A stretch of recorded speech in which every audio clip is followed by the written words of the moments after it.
Hello नाज़रीन, दिख रहे हैं हम कि इस एपिसोड में आप देखने वाले हैं कि सैरिश ने जो बैर बांधा हुआ है अपनी भाभी के साथ, उसमें किसी तौर कमी नहीं आ रही, बल्कि आए दिन मुसलसल इंतकामी कार्रवाइयों में इजाफा ही होता जा रहा है। उसके बस एक ही मकसद है कि किसी तरह वो भाभी को इस घर से निकलवा दे, जिस मकसद में वह कामयाब नहीं हो पा रही है। क्योंकि रूमी ने सब घर वालों के दिल में अपने लिए बहुत अच्छा मकाम और जगह बनाई हुई है, और ताबिश तो उससे बेहद मोहब्बत करता है। उसको तो रूमी की हर अदा ही अच्छी लगती है। सैरिश ने बहुत चालें चल के रूमी के नाक में दम तो किया हुआ है, लेकिन मुकम्मल तौर पर इस घर से उसका सफाया नहीं कर पाई है। बीच बीच में वो अपनी माँ को सिखाती पढ़ाती रहती है कि अब देखें भाई कितना बदल चुके हैं। पहले कभी भी आपके बगैर थोड़ी देर भी नहीं रहते थे, ना खाना खाते थे, ना कभी घर से जाते थे। अब देखें सिर्फ भाभी के इर्द गिर्द फिरते रहते हैं। और सुबह तो मैंने देखा है कि वो ऑफिस जाते वक्त भी उन्होंने आपको बुलाया तक नहीं है, इतनी वैल्यू भी नहीं दी है लेकिन उसकी माँ उसकी बातों में इतना ज़्यादा नहीं आती, मगर वो मुसलसल कोशिशें कर रही है कि किसी तरह अपनी माँ का दिमाग जो है वो भाभी के हक़ में जो है ख़राब कर दे।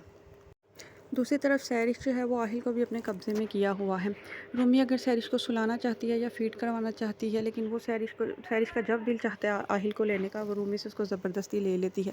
रूमी कहती ही रह जाती है कि ये आहिल के आराम का वक़्त है या उसके फ़ीड का वक़्त है, मगर वो किसी की बात ही नहीं सुनती।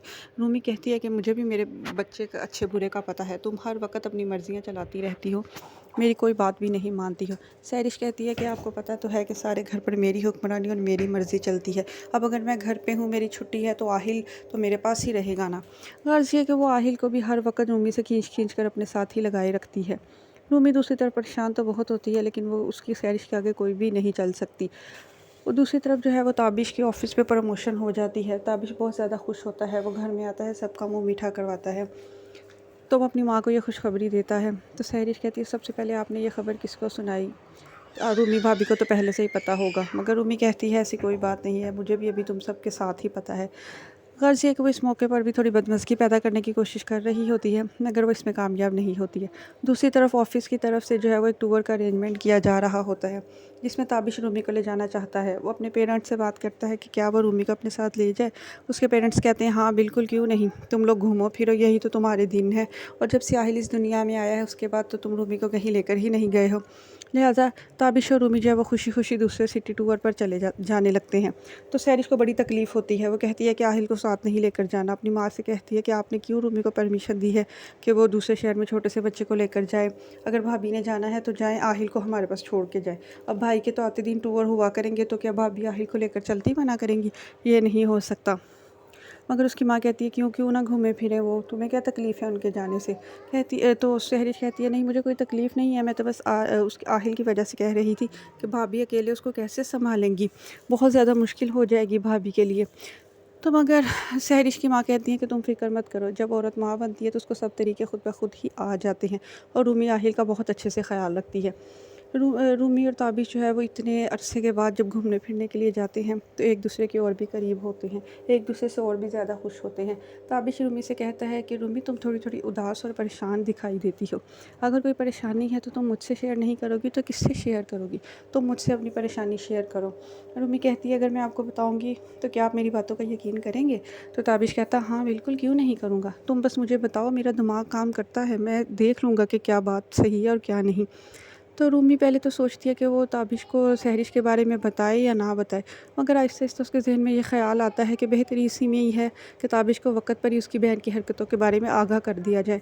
ये ना हो कि सहरिश बाद में कोई बहुत बड़ा जो है वो स्यापा डाल कर बैठ जाए। लिहाज़ा वो ताबिश को सहरिश के बारे में सारी बातें बता देती है।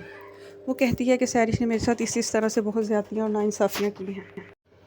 तो फिर ताबिश उसको कहता है कि मैं कोशिश करूँगा रूमी कि मैं तुम्हें डिफ़ेंड कर सकूँ। जब वो लोग वहाँ से खुशी-खुशी वापस आते हैं तो जो है ताबिश ने रूमी को बहुत तसल्ली दी होती है। उसकी तसल्ली की वजह से रूमी को बहुत ही ज़्यादा इत्मीनान और सुकून होता है। जब भी अब किरण जो कोई बात करने की कोशिश सैरिश जो है वो कोई बात करने की कोशिश करती है तो ताबिश अब बीच में से रूमी की साइड लेना शुरू कर देता है। कहीं पर जाने का वक़्त होता है तो रूमी की ही साइड लेता है। कहीं पर भी आना हो जाना हो, सहरिश जो होती है वो हमेशा रूमी के ख़िलाफ़ प्लान बनाती है। लेकिन अब ताबिश को उसकी कुछ समझ आ गई है, वो रूमी की राय को ही अहमियत देता है। ये वाली बातें तो बिल्कुल भी सहरिश से बर्दाश्त नहीं हो रही है, क्योंकि आगे तो उसने अपने भाई की आंखों पर भी पट्टी बांधी हुई थी, लेकिन अब वो देख रही है कि उसका भाई थोड़ा थोड़ा पहले से अपनी बीवी की साइड लेना शुरू हो गया है। अपनी माँ को भी इस बारे में बहुत सिखाती है कि भाई ये पहले जैसे नहीं रहे, मेरे साथ अच्छा सलूक नहीं करते, हर बात में मेरी लिए ना ही करते हैं, इनकार कर देते हैं, मेरी किसी मर्ज़ी को अहमियत नहीं देते। तो सहरिश की माँ जो है वो रूमी को समझाती है, उसको कहती है कि आहिल जिस तरह इस घर का लाडला है वैसे सहरिश भी लाडली थी। तो अब उसको महसूस हो रहा है कि उसके भाई के रवैये में तब्दीली आई है, तुम ताबिश को समझाओ कि वो इस तरह से ना करें। तो रूमी ये बात सुनकर खामोश हो जाती है, वो कुछ कर तो नहीं सकती। दूसरी तरफ जो है वो रूमी के भतीजे की बर्थडे होती है। रूमी बहुत अच्छा सा तैयार श्यार होकर बर्थडे के लिए जा रही होती है, तो सहरिश कहती है कि आप जाएं, आहिल कहीं भी नहीं जाएगा।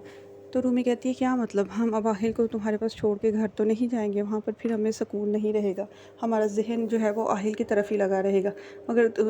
मगर ये है कि हम जल्दी वापस आ जाएंगे। मगर सहरिश को बहुत ज़्यादा गुस्सा आता है, वो अपने भाई की तरफ देखती है कि भाई उसकी साइड लेंगे, लेकिन ताबिश कहता है कि रूमी बिल्कुल ठीक कह रही है, हम वहाँ पे बिल्कुल भी इंजॉय नहीं कर सकेंगे अगर आहिल घर पर होगा तो।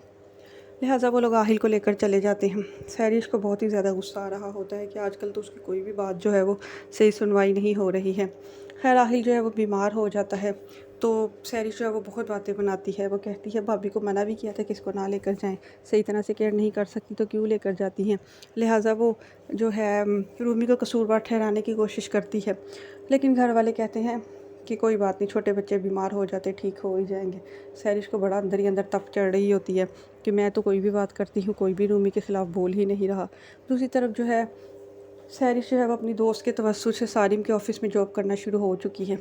ऑफ़िस में भी वो सारिम के आगे पीछे फिरने की और उसे अदाएँ दिखाने की कोशिश करती है, मगर सारिम तो उसे बिल्कुल भी लिफ्ट नहीं करवाता है। दूसरी तरफ सहरिश जो है वो ऑफ़िस वालों के ऊपर भी बहुत ज़्यादा रौब डालने की कोशिश कर रही होती है। वहाँ पर जितने भी सीनियर वर्कर्स हैं उनके साथ भी ऐसे बात करती है जैसे वो उनकी सीनियर लगी हुई है। जब ये बातें सारिम तक पहुँचती हैं तो वो सहरिश को बुलाकर कहता है कि आपको किसने इतनी इजाज़त दी है कि आप दूसरों के कामों में मुदाखलत करें। ये जितने भी वर्कर्स हैं ये सारे मेरे पुराने और सीनियर हैं, आपका क्या हक़ बनता है कि आप इनके साथ इस तरह से बात करें। आपको मैं इस बद-अखलाक़ी की इजाज़त नहीं दूँगा, आप बस अपना काम करें और अपनी हद में रहें। जब वो ये सारी बातें उसे सुना रहा होता है तो सारिम की कज़न भी वहाँ पर ही मौजूद होती है, जिसके सामने सहरिश को बहुत ज़्यादा सुबकी महसूस होती है। वो कहती है मेरी इतनी बेइज़्ज़ती आज तक किसी ने भी नहीं की, और सारिम ने मुँह उठा के मुझे अपनी कज़न के सामने इतनी बातें सुना दी हैं। उसको अंदर ही अंदर उसकी कज़न से बहुत ज़्यादा जेलसी महसूस हो रही होती है। वो अपनी दोस्त से पूछती है कि ये सारिम की जो कज़न है इसका क्या ताल्लुक़ है सारिम के साथ। तो उसकी दोस्त कहती है नहीं, ऐसा वैसा कोई ताल्लुक़ नहीं है, वो बस सारिम की बेस्ट फ्रेंड है, इसके अलावा उसका कोई भी ताल्लुक़ नहीं है। वो सारिम की मंगेतर के बारे में भी ठीक तरह से जानती थी, वो बहुत अच्छी लड़की है। खैर सहरिश को जो है वो बहुत ही बुरी लगती है सारिम की कज़न। वो कहती है इसका तो पता मैं साफ़ करूँगी, लेकिन अभी तक वो इस बात में बहुत ही ज़्यादा नाकाम है कि वो सारिम को जो है वो मुतासिर कर सके। सारिम जो है उससे बिल्कुल भी मुतासिर होता हुआ नज़र नहीं आ रहा। वो बहुत ज़्यादा कोशिशें तो कर रही है कि सारिम की नज़रों में समा जाए, मगर सारिम जो है वो बिल्कुल भी उसे लिफ्ट करवाने के लिए तैयार ही नहीं है। जिस बात की बहुत ही ज़्यादा सहरिश को जलन है, उसे बहुत गुस्सा आता है कि मेरे साथ आज तक इस तरह का सलूक किसी ने भी नहीं किया और सारिम है कि लिफ्ट ही नहीं करवा रहा। लेकिन वो आहिस्ता आहिस्ता अपनी कोशिशों में लगी हुई है। दूसरी तरफ सारिम की जो बेस्ट फ्रेंड है वो उसको कहती है कि अगर तुम्हें अपनी ज़िंदगी में तुम्हारा प्यार नहीं मिला सारिम, तो मैं तुम्हारी बेस्ट फ्रेंड हूँ, तुम मुझसे शादी कर लो, और तुम जानते हो कि मैं तुमसे इतनी मोहब्बत भी करती हूँ। मगर सारिम उसको कहता है कि तुम जानती हो मैं इस बात के लिए तैयार नहीं होऊंगा, मैं सिर्फ तुम्हें दोस्त की नज़र से ही देखता हूँ, इससे ज़्यादा मज़ीद मैं तुम्हें और कोई मकाम नहीं दे सकता। हाँ, मगर हमारा दोस्ती का रिश्ता जो है वो हमेशा ही रहेगा। दूसरी तरफ सहरिश जो है वो ऑफ़िस आते आते जाते वक्त उसकी मुलाकात सारिम की माँ से हो जाती है। वो सारिम की माँ के सामने बहुत ही अखलाक का मुज़ाहरा करती है, उनके साथ हेलो हाय करती है। तो सारिम की माँ उससे पूछती है कि तुम यहाँ पर नई आई हो। तो वो उसको बताती है कि हाँ, मैंने अपनी सॉफ्टवेयर इंजीनियरिंग कंप्लीट की है और इस ऑफ़िस में जॉब कर रही हूँ। तो सारिम की माँ पूछती है कि तुम्हारी फैमिली में कौन कौन होता है। तो सहरिश बताती है कि उसकी फ़ैमिली में उसके एक मैरिड भाई और उसके पेरेंट्स होते हैं। तो उसकी माँ जो है वो उसकी माँ सहरिश में बहुत ज़्यादा दिलचस्पी ले रही होती है। दूसरी तरफ सहरिश भी उसकी माँ से पूछती है कि आपके घर में कौन कौन रहता है। तो सारिम की माँ कहती है कि उनका एक ही इकलौता बेटा है सारिम, और वो दोनों मियाँ बीवी होते हैं। मगर आजकल उनकी भांजी भी अमेरिका से आई हुई है। वहाँ पे उसकी शादी हुई थी मगर डिवोर्स हो गई, लिहाजा आजकल वो पाकिस्तान में कुछ अर्से के लिए आई है। यहाँ पर उसके हमारे अलावा कोई भी रिश्तेदार नहीं है, लिहाजा वो हमारे ही घर ठहरी हुई है। उसकी सारिम के साथ बहुत ज़्यादा अंडरस्टैंडिंग है, वो दोनों बेस्ट फ्रेंड हैं। वो मेरी भांजी है और बहुत ही अच्छी लड़की है। तो सारिम की माँ जो है वो अपनी भांजी की बहुत ज़्यादा तारीफ़ करती हैं। ये बातें सुनकर जो है वह सैरिश को बहुत ही ज़्यादा हसद फील हो रहा होता है। वो अंदर ही अंदर जल रही होती है कि ये इतनी ज़्यादा तारीफ़ें अपनी भांजी की क्यों कर रही हैं, लेकिन चुप करके सुनने की उसकी मजबूरी थी, और वो उसने अखलाक भी तो दिखाना था ना, क्योंकि वो सारिम की माँ को मुतासिर करना चाह रही होती है।